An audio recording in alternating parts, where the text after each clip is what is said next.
This is Listening with Franklin Livingston, and our guest is Jason Lamberth. So is this a real bar, or is that just a decoration? It is a decoration, but it is a bar, right? Yeah. What is the difference between an imaginatory bar? Is that a word, imaginatory? Imaginary. Yeah. What is the difference between an imaginary bar and a bar? That's a good question. See? I got you there. Well, for me, I was just asking from the perspective of, did you have a party in here, or was this did you have some kind of event or some kind of something? This building, no, I don't think you were allowed to. Or because you have the American flag here, and I was like, okay, so so this is like a set, and you want it to feel casual and welcoming, and hey, this is a place where we come and share things, and here's the bar. It's all symbolism. Yeah. Your territory. Yeah. So this is home. Yeah. Right. So the U.S. And the bar, it represents to me, you're right, being welcomed and non-judgmental. Yeah. There's a movie, actually, I'll eventually film. It was written by a very dearest friend and an accomplished writer a couple of years ago. And we revised it together to make it more into a film screenplay. There's a scene. I came up with this idea and I shared it with the writer, and he wrote it. So the scene starts with a couple of people walking into a bar, stumbling, and being lifted up by the guy who represents the church. So we haven't decided should he wear a collar or not, because the issue with collar is, which we have done in one of our films, which you were asking about other films too. There's a film which is almost ready. Hopefully we'll release it by the end of this year, maybe on Christmas. It's about commitment, but it has also symbolism. At surface level, a husband and wife are just fighting all the time because the desires are different, the urge. And then there's a priest who represents the Adam side. I'm using your language, right? But we gave that guy a collar because we thought, okay, that's the authoritative figure. But then some people think, oh, a priest is only Catholic. It becomes very difficult. So because we try in our projects, so I especially try to make a project for the broader audience, right? Yeah. But sometimes we have to use this kind of symbolism. So but this movie that will film, I don't know when, but to people, when they see that priest welcomes them. Priest is also in the bar, and they talk and they say that we don't like religious people, we don't like church, we don't like religion. And he asks them why, and they say, one of us was a bit tipsy. We went to church, and the pastor yelled at us and asked us to leave the church. So we were kicked out of that church. We were judged. That's what we felt. We were ashamed of, or the shame was put upon us, and we were not accepted. Now, if we were weak, shouldn't church accept us and transform our lives, right? And that's the idea. A lot of people feel more welcomed or more accepted in a bar setting than a church. How many people say, okay, we are having a potluck at a church, let's come meet there, we'll eat and talk about business or whatever, or even a romantic relationship. In general, it's about getting saved, saving others, or like, oh my God, do you have a church? Yeah. Some traditions right away would ask, are you saved? Yeah. Oh, we are having this great potluck, come there, but they have that thing in them. The agenda. The agenda. Yeah. But when you want to just get to know somebody, you'll say, oh, how about like having a drink after work? Right. Yeah. So that's is the bar to me, and then the colors, they represent different walks of life, religion, and different stages in life. For example, this one, and there's one guy. When he watched it, he know it. He right away said, "Oh my God!" Because if you see, you've lived in Asia, this kind of bottle is used for summer. It's like a particular kind of drink you drink to refreshen, or when a guest comes. It's a very hospitable type. So they always use this kind of bottle. A lighter with a little bit of alcohol or something, or a little bit. So it depends. But it's usually a Swedish type drink made out of rose or some sort of local fruit. Yeah. And which reminds me of a story which I saw on social media, that a wealthy man once went to Thailand and had a headache, and the locals told him that he can drink and try some sort of drink. And the headache went away, which was the beginning of this Red Bull drink. The guy actually, maybe they changed it a little bit, but that's why his partner was an Asian guy. Yeah. So all these bottles represent different things. Well, that's interesting. And the sizes and the shades and the tops and even like up and down. Yeah. I'm glad I asked. That's a much more interesting answer than I was expecting. You're like, oh yeah, there's a bar we have been drinking here. Yeah. So no, because somebody said, hey, I haven't seen this liquor on this bottle. Yeah. I was like, yeah, you would not. Yeah, you're not going to. Didn't make it that way. Yeah. Oh, that's cool. Yeah. Awesome. Because I personally think colors, as you mentioned, names have. One of the things I intentionally do colors in my movies. Yeah. Because colors have a representation. Green, symbolism. Yeah. Green, good luck. Green, green money. Red, different, Red, harlot. Red, murder. Red, passion. Yeah. So I try to, whatever my understanding is, to share that through the movies.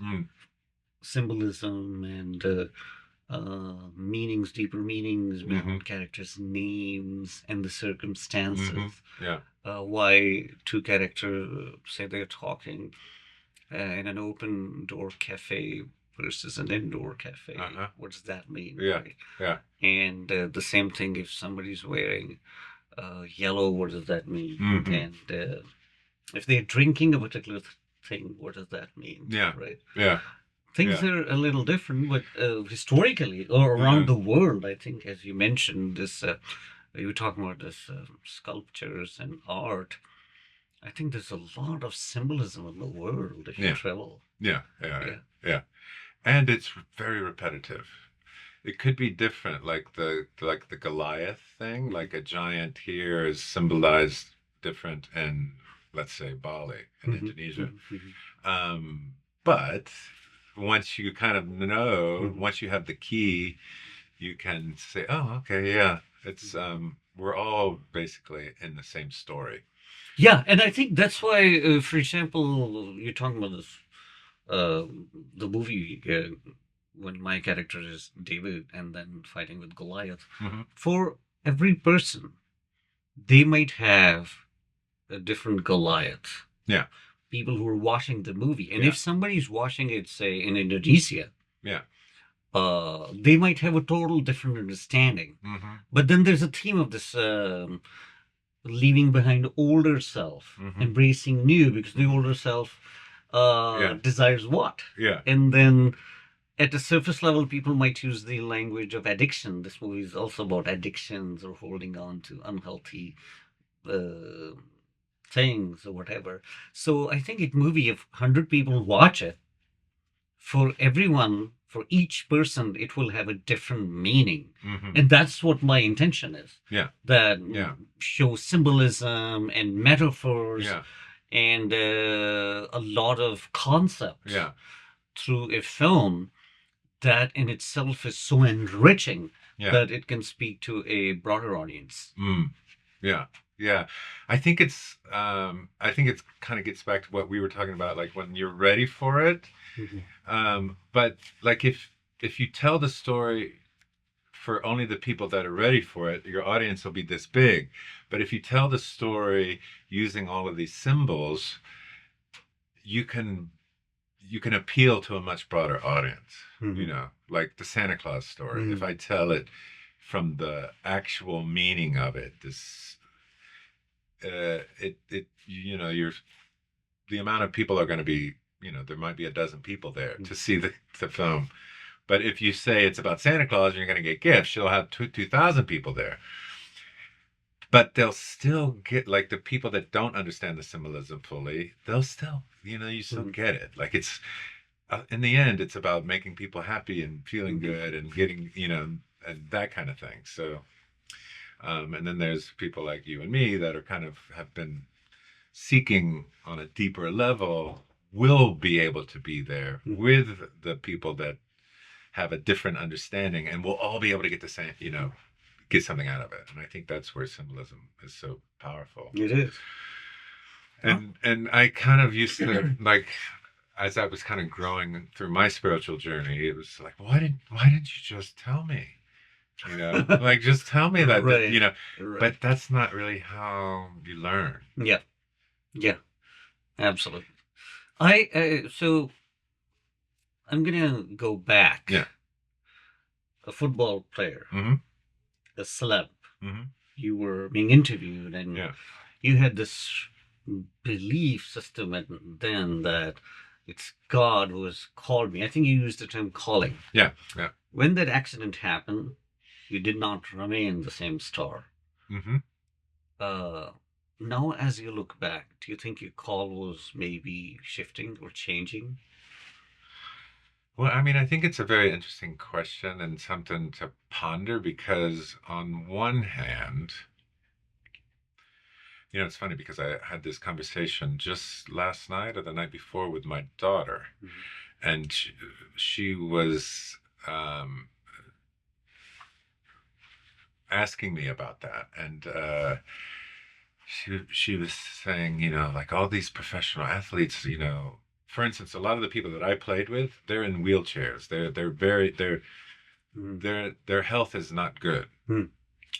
A lot of them are overweight and just not healthy, but most of them have some kind of physical damage. I mean, in football, like, it's 100% guaranteed you're going to get hurt. It's just how bad. Right. But most of the people in the NFL, they've got multiple surgeries, probably, I'm happy that I didn't play longer, because I missed all of that. I just had 3 knee surgeries. Some people had 15. Wow. So at the time, I was mad at God. I was mad at the world. I was mad at everything. But as I've gotten older, and then I eventually got into acting, and I completely forgot about that. But at the time, it was devastating. And now I'm happy that not only am I happy that I didn't get to play anymore, but I'm happy that it ended when it did, like, because it gave me enough time to recover. And so in many ways it was my prayers were answered. It wasn't in the NFL, because then I came to New York and met my wife and got into acting, and then eventually got into doing my furniture, and I did Steven Spielberg's house. I did Tommy Hilfiger's house. I did all these people and these celebrities, and so I had this whole other different stuff that I would have never experienced. Right. So sometimes our eyes deceive us in the moment, like, oh, okay, God didn't answer my prayer, or this isn't going the way that I wanted to. And then if you draw out the story for another 5 or 10 years, and you're like, oh, look at how this developed, that was actually the most perfect thing that could have happened. So all that to say is, now I'm happy that I got hurt, and I completely forgot about the pain. So when you made the switch to acting, moved to New York, how was your belief system then? From having this belief, God's at my back, He has called me to be a football player, versus now I'm an actor. All right. So the calling part. So I did really feel that that was my calling, and that's how I was going to make my contribution to the world. And then there was probably about 12 to 18 months of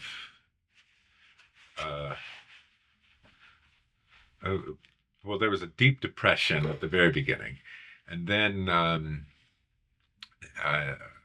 it was a process, and then eventually I got into that play, and then I was like, wow, this is kind of like football, actually. It's very similar, because you have to make, and you have an audience there, and you have this pressure, and you have to perform, and I really at that moment I was like, oh, this is my calling, and I needed to have that to have this. So I kind of pieced that story together at that time, because I was still very, very much like, I think the biggest part of the depression was, wait a second, but this was my calling, and if I don't have my calling, then what am I? And it took me a while to realize, okay, I'm not the calling is not the objective thing. The calling is the subjective thing, and which is the Jacob, so the Jacob is going to, now he's not going to have a football helmet on. He's going to have an acting, whatever an actor would have, And so then I shifted the calling, and that's what got me to New York, because I totally gave up. I don't know what it would be financially, but in today's world, I mean, like, what's a full ride scholarship today would be about 200,000, maybe, with apartment, food, everything. So I gave up. I gave up that to come to New York to start out and go to, because when I went to Rutgers, I paid for it. But when I was in school, I didn't pay for anything.